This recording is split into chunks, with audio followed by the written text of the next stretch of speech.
YouTube channel. आज का हमारा टॉपिक है माइकोप्लाज्मा। आज की वीडियो में माइकोप्लाज्मा से रिलेटेड सारी डिटेल जानने वाले हैं। माइकोप्लाज्मा क्या है, किस प्रकार का जीव है, मैं आपको स्टेप बाय स्टेप सारी डिटेल बताऊंगी।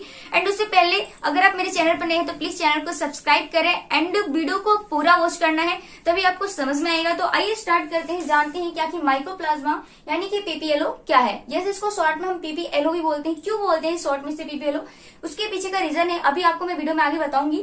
ठीक है, तो गाइस सबसे पहले हम जानते हैं क्या कि माइकोप्लाज्मा क्या होता है। गाइस माइकोप्लाज्मा जो होता है ये सबसे छोटी कोशिका होती है। हाँ, ये सबसे छोटी कोशिका होती है एंड सबसे छोटा जीव होता है। इसको हम माइकोप्लाज्मा को सबसे छोटी कोशिका भी बोल सकते हैं, सबसे छोटा जीव भी बोल सकते हैं। क्यों बोल सकते हैं, क्योंकि अगर मैं इसकी माप की बात करूं माइकोप्लाज्मा की, तो ये 0.1 माइक्रोमीटर से 0.15 माइक्रोमीटर तक इसका माप होता है।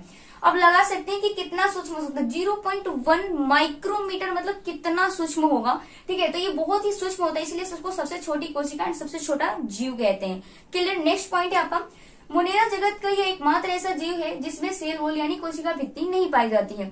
यस, ये मोनेरा जगत का एकमात्र ऐसा जीव है जिसमें कोशिका भित्ति नहीं पाई जाती। अगर आपने मोनेरा जगत के बारे में आपको पता होगा, अगर आपने पढ़ा है वीडियो पीछे के लेक्चर्स देखे होंगे तो आपको पता होगा कि मोनेरा जगत जो है, मोनेरा जगत में हम 4 जीव को पढ़ते हैं, eubacteria, archaebacteria, cyanobacteria and mycoplasma. ठीक है, तो माइकोप्लाज्मा ये चौथा जीव हम पढ़ रहे हैं मोनेरा जगत के। एंड मोनेरा जगत के सभी जीवों में आपको पता होगा कि मोनेरा जगत के सभी जीवों में कोशिका भित्ति प्रेजेंट होती है, कोशिका भित्ति पाई जाती है। बट ये मोनेरा जगत के एकमात्र ऐसा जीव है जिसमें कोशिका भित्ति नहीं पाई जा रही है।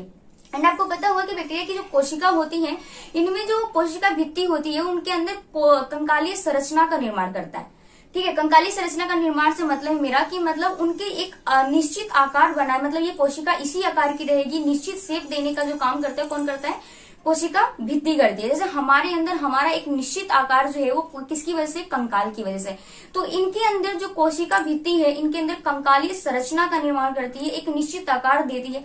अब माइकोप्लाज्मा में तो कोशिका भित्ति है नहीं, तो कोशिका भित्ति की अनुपस्थिति के कारण इनका आकार निश्चित नहीं होता, क्योंकि इसके अंदर कोशिका भित्ति नहीं पाई जा रही है। कोशिका भित्ति क्या करती है, कंकाली संरचना का निर्माण करती है। अब इसके अंदर तो कोशिका भित्ति पाई नहीं जा रही, तो क्या हो रहा कि इसके जो आकार है वो निश्चित नहीं है, इसके शेप बदल रहे हैं, इसके आकार बदल रहे हैं। ठीक है, अगले पल ये कुछ और दिख रहा था, अगले पल किसी और टाइप का दिख रहा है। ठीक है, तो मतलब इसके जो आकार वो निश्चित नहीं है। ओके, नेक्स्ट पॉइंट है कि आकार में अनिश्चितता के कारण इनको प्लियोमॉर्फिक भी कहते हैं। आकार में अनिश्चितता से मतलब है कि इनकी जो बार बार आकार बदलने की जो प्रकृति है, इसकी वजह से इसको हम प्लियोमॉर्फिक भी कहते हैं। ठीक है, नेक्स्ट पॉइंट है पीपीएलओ। ठीक है, पीपीएलओ देखो, पीपीएलओ का जो फुल फॉर्म है प्लूरोन्यूमोनिया लाइक ऑर्गेनिज्म, यानी प्लूरोन्यूमोनिया सम जीव।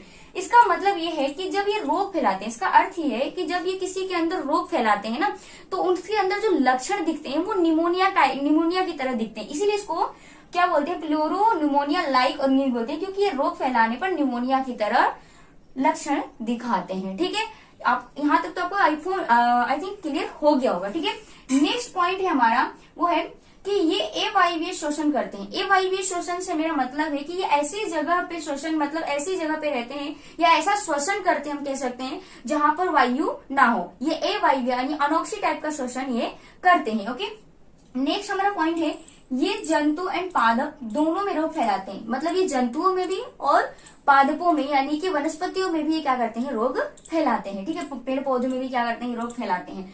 अब देखो, जंतु में मुख्य रूप से ये चारागाही जंतुओं में, चारागाही जंतुओं से मेरा मतलब है कि जो चारा खाते हैं। ठीक है, जो चारा खाते हैं ना, चारागाही, मुख्य रूप से ये चारागाहियों में ही रोग फैलाते हैं। ठीक है, नेक्स्ट है पादपों में ये रोग फैलाते हैं, जिनमें से कुछ एग्जाम्पल है क्या है, जैसे चुड़ैलों का घोंसला या चुड़ैलों का झाड़ू के नाम से इस रोग को जानते हैं, विच इज ब्रूम बोलते हैं इसको। ठीक है, ये जो रोग होता है माइकोप्लाज्मा की वजह से होता है।